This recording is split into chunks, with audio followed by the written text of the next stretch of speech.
جہلم سے خبر شامل کرتے ہیں، ہمارے ساتھ موجود ہیں ڈاکٹر تصور حسین مرزا۔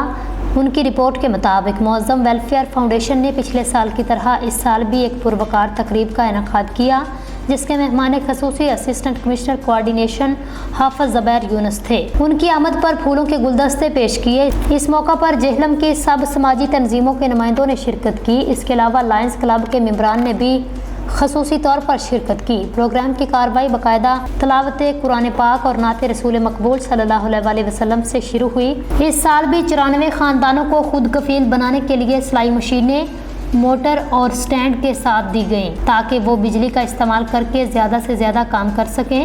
اسسٹنٹ کمشنر حافظ زبیر یونس نے اپنے خیالات کا اظہار کرتے ہوئے کہا، میں معظم فاؤنڈیشن کو اتنے بڑے پروجیکٹ کرنے پر مبارکباد پیش کرتا ہوں۔ معظم شہید کے والد محترم ڈاکٹر یوسف اختر اور ملک بدر سعید، پروجیکٹ مینیجر یاسر مختار اور ان کی پوری ٹیم کو خراج تحسین پیش کرتا ہوں۔ مجھے جہلم آ کر بے حد خوشی ہوئی ہے۔ یہاں پر تنظیمیں بہت ہی اچھا کام کر رہی ہیں۔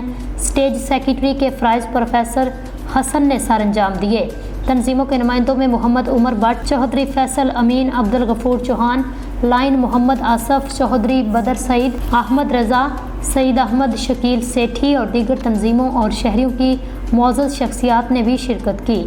آخر میں سب آنے والے معززین اور سلائی مشینیں حاصل کرنے والوں کے لیے کھانے کا بندوبست تھا۔ پروگرام قومی ترانے کے ساتھ اختتام پذیر ہوا۔ اس پروگرام کو کامیاب بنانے میں فاؤنڈیشن کے ممبران، جن میں وحید بٹ، ملک خالد، ملک عابد حسین، ملک سنی اور دیگر سٹاف شامل ہے۔